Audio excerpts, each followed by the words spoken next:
Class 12th के लिए 2020 question paper of chemistry for keyboard students. तो देखिए स्टूडेंट, आपका इसका फर्स्ट क्वेश्चन है। आपको फर्स्ट क्वेश्चन दिया हुआ है, in the following which type of coordinate system is fog. Fog इनमें से कौन सा कोऑर्डिनेट सिस्टम है? तो आपका ऑप्शन नंबर फर्स्ट है एरोसॉल। उसके बाद सेकंड क्वेश्चन आपके पास, in the following which one reduce Fehling solution. इनमें से कौन आपका फेलिंग सोल्यूशन को रिड्यूस कर सकता है? तो उसका आंसर था आपको formic acid, option number 4। Third question आपको दे रखा है, आपको रिएक्शन दे रखी है C2H5O C2H5 plus 4H red phosphate और प्लस HI की रिएक्शन करवा रखी है। आपको X के बारे में बताना है, X क्या हो सकता है इसमें। तो आपका जो सोल्यूशन होगा उसको आपको जो मिलेगा प्रोडक्ट, वो मिलेगा आपको इथेन मिलेगा। उसके बाद नेक्स्ट क्वेश्चन आपके पास, beri disease caused by the deficiency of which of the following vitamin. देखिए बेरी जो रोग होता है वो किसकी डिफिशियंसी से होता है? तो विटामिन B1 की। और उसके बाद आपको दे रखा मोनोमर ऑफ पीवीसी। तो पीवीसी का जो मोनोमर होता है पॉलीविनाइल क्लोराइड का, वो होता है विनाइल क्लोराइड होता है।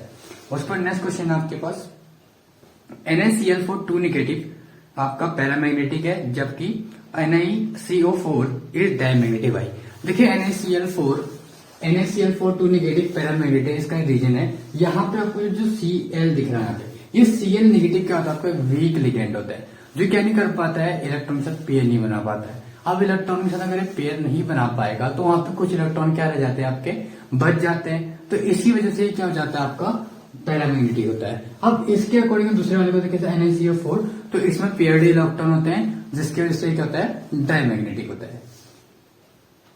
उस पर नेक्स्ट क्वेश्चन आपके पास, आपको arrange the following decreasing order of the basic strength. आपको अरेंज करना है बेसिक स्ट्रेंथ के अकॉर्डिंग डिक्रीजिंग ऑर्डर पे।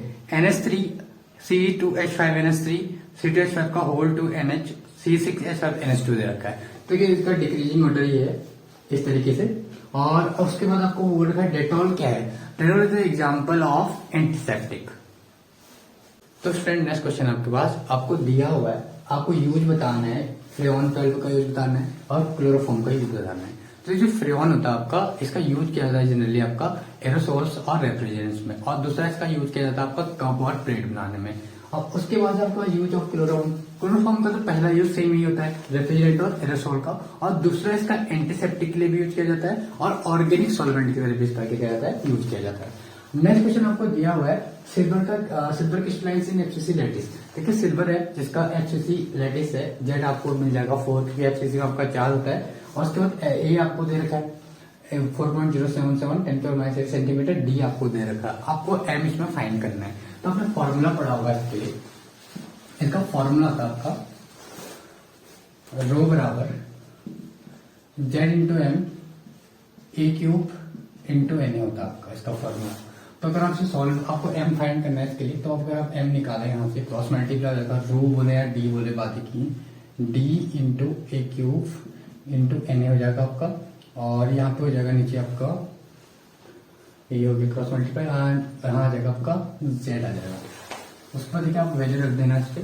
आपको डी की वैल्यू रखी 10.5 इंटू यहाँ पे A³ की वैल्यू आपके पास 4.077 इंटू 10⁻⁻8 और NA देखिए आएगा तो जो नंबर होता है आपका होता है 6.022 इंटू 10⁻23 होता है। उसके बाद आपका हो जाएगा अपॉन में जेड की जगह 4 हो जाएगा। अगर आप इसे सॉल्व करते हैं आगे, क्योंकि इसी टाइप क्वेश्चन तो बहुत ज्यादा आती है, अगर इसे सॉल्व करें आप तो ये आपके सिमिलर आता है 107.06 के सिमिलर आता है। और इसे कम्प्लीटली आप कितना मान सकते हैं, 107 ग्राम। तो नेक्स्ट क्वेश्चन आपके पास, आपको क्रिस्टल लैटिस के बारे में बताना है और यूनिट सेल के बारे में बताना है, और उसके बाद इन दोनों के बीच में डिफरेंस बताना है। तो देखिए जो क्रिस्टल लैटिस होता है, जिसमें कि आपको क्या मिलता है, 3 डायमेंशनल अरेंजमेंट मिलता है पॉइंट्स का। और इसी के बेस पर अगर अगला देखें आप यूनिट सेल, तो उसमें क्या मिलता है आपको, ये स्मॉलेस्ट पार्ट होता है किसका, यूनिट सेल, उसका इनफर्स्ट पार्ट होता है किसका, आपका क्रिस्टल लैटिस का होता है। तो देखिए crystal lattice could be stated as 3 dimensional arrangement of the points in space. देखिए स्पेस पे क्या होता है, इसके 3 डायमेंशनल अरेंजमेंट होता है, और where each point represent constant particle of any solid. किसी भी सॉलिड में जितने भी कांस्टेंट पार्टिकल होते हैं उनको क्या करते हैं, रिप्रेजेंट करते हैं। उसके बाद यूनिट सेल देखिए, unit cell could be stated as the smallest part of any crystal lattice which when arranged together in 3 dimensional arrangement leads to the formation of whole crystal lattice. देखिए ये क्या जो unit cell है could be stated as smallest part of the crystal lattice. Smallest part है किसका? Crystal lattice का, जो क्या करता है जब इसको अरेंज किया जाता है together in the 3 dimensional arrangement में, ये लीड करता है formation of whole crystal lattice को। पूरे होल क्रिस्टल लैटिस को क्या करता है? लीड करता है। उसके बाद इनमें डिफरेंस क्या है? देखिए ये दोनों एक दूसरे से डिफरेंट है। देखिए it could be seen that unit cell and crystal lattice are different as crystal lattice is 3 dimensional arrangement of the particle but the unit cell is smallest part of the crystal lattice. दोनों क्या है आपके? Different है। तो friend next question आपके पास आपको दिया हुआ है, वेट दे रखा है। देखिए सॉल्यूशन का वेट दे रखा है 8 ग्राम और आपको मोलर मास दे रखा है 40 ग्राम पर मोल और वॉल्यूम आपको दे रखा है 800 सेंटीमीटर क्यूब। तो अगर सेंटीमीटर क्यूब को लीटर में लेंगे तो 800 अपॉन 1000 हो जाएगा। उसका मोलरिटी ऑफ सॉल्यूशन आपको निकालना है, जिसका फॉर्मूला m बराबर W upon m dash into v. यानी W का वेट, m डैश आपका मोलर मास, v आपका वॉल्यूम। देखिए W की वैल्यू आपके पास कितनी है? 8 है और अपॉन में m डैश के लिए 40 इंटू वॉल्यूम कितना आपके पास 800 अपॉन 1000। जो 1000 आपको ऊपर चले जाएगा, ये अपॉन वाला ऊपर चले जाएगा तो 2 जीरो से 2 जीरो कैंसिल हो जाएगा, ये हो जाएगा आपका 80। देखिए 8 से 8 कैंसिल कर सकते हैं आप, ऊपर हो जाएगा आपका 10 अपॉन 40 0 1/4 1/4 0.25 हो जाएगा 0.25 आपको मोल रखना ग्राम, ये हो जाएगा आपका मोल। तो स्टूडेंट आपको नेक्स्ट क्वेश्चन दिया, आपको सेल की क्वेश्चन दी है और इसे आपको नेक्स्ट इक्वेशन से सॉल्व करना है। तो देखिए आपको Zn2 पॉजिटिव एनोड दे रखा है और कैथोड दे रखा है। देखिए ये सेल की वैल्यू दे रखी है 1.56। तो देखिए यहाँ पे आप पहले सॉल्व करेंगे Zn का, ये देखिए यहाँ पे Zn2 पॉजिटिव, यानी कि यहाँ पे क्या हो रहा है? Zn से Zn2 पॉजिटिव हो रहा है, यानी कि ऑक्सीडेशन हो रहा है। जब ऑक्सीडेशन हो तो आपको बैलेंस करने के लिए क्या करेंगे आप यहाँ पे +2 इलेक्ट्रॉन कम कर देंगे। तो यहाँ पे आपका ऑक्सीडेशन हो रहा है, आप चाहें तो लिख लें। उसके बाद देखिए दूसरे पे कैथोड, अगर आप कैथोड पे देखें तो आपको मिल जाएगा Ag पॉजिटिव आपका हो रहा है यहाँ पे Ag। लेकिन देखिए यहाँ पे आपको क्या करना पड़ेगा? एक Ag पॉजिटिव से Ag बैलेंस करने के लिए आपको यहाँ पे क्या करना पड़ेगा? इलेक्ट्रॉन कम करना पड़ेगा, जिससे कि आपको क्या मिल जाए? Ag मिल जाए।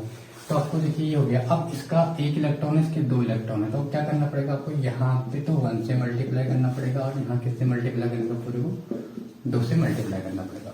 अगर 1 से करें तो यही मिलेगा आपको, 2 से करेंगे तो आपको 2Ag पॉजिटिव मिल जाएगा। 2Ag पॉजिटिव प्लस 2 इलेक्ट्रॉन और ये हो जाएगा आपका 2Ag। इस तरीके से यहाँ पे आपको 2 इलेक्ट्रॉन मिल गए यहाँ पे, यानी कि टोटल आपका इलेक्ट्रॉन हो जाएगा n बराबर कितना? 2 इलेक्ट्रॉन हो गए। अब आपको क्या करना है? ई सेल आपको दे रखा है, फॉर्मूला लगाना है इस पे। ई सेल बराबर होता है आपका E degree cell minus 0.591 upon n log base 10 Zn2 positive upon Ag +2। देखिए इस तरीके से होता है। तो फिर आप वैल्यू रख दीजिए, ई डिग्री सेल की वैल्यू रख देंगे आप। देखिए यहाँ पे आपको देखा 1.56 माइनस 0.591 अपॉन n की वैल्यू 2 है। देखिए यहाँ पे लॉग बेस 10 और Zn2 पॉजिटिव वैल्यू आपको दे रखी है 0.01 और यहाँ पे अपॉन में आपके पास 1 हो जाएगा। इस तरीके से अब इसे आप सॉल्व करेंगे तो आपको मिल जाएगा यहाँ पे, ये हो जाएगा आपका 1 × 10⁻⁻2 अपॉन 1 की वैल्यू बनी रही, तो इसको ना भी करते तो मिल जाएगा। यहाँ पे 1.56 माइनस 0.591। अब देखिए लॉग बेस 10 और 10⁻² आपका -2 और यहाँ अपॉन में 2 है। इसे सॉल्व करेंगे। देखिए यहाँ पे लॉग a⁻x का फॉर्मूला लग रहा है। लॉग a⁻x का फॉर्मूला होता है x log a, यानी कि अगर log a⁻x है तो x आगे आ जाएगा log a पीछे, यानी कि देखिए यहाँ पे भी ऐसे हो रहा है log a⁻x, ये बेस है log a⁻x, यानी कि -2 आगे आ जाएगा आपका और log 10 पीछे आ जाएगा, यानी कि 1.56 माइनस 0.591 अपॉन 2 इंटू आपका हो जाएगा -2 इंटू लॉग बेस 10 और लॉग बेस 10 की वैल्यू 1 होती है, -2 से 2 cancel, minus into minus plus हो जाएगा और 1.56 में अगर 0.591 ऐड करेंगे आप तो आपका आंसर आ जाएगा 1.6191।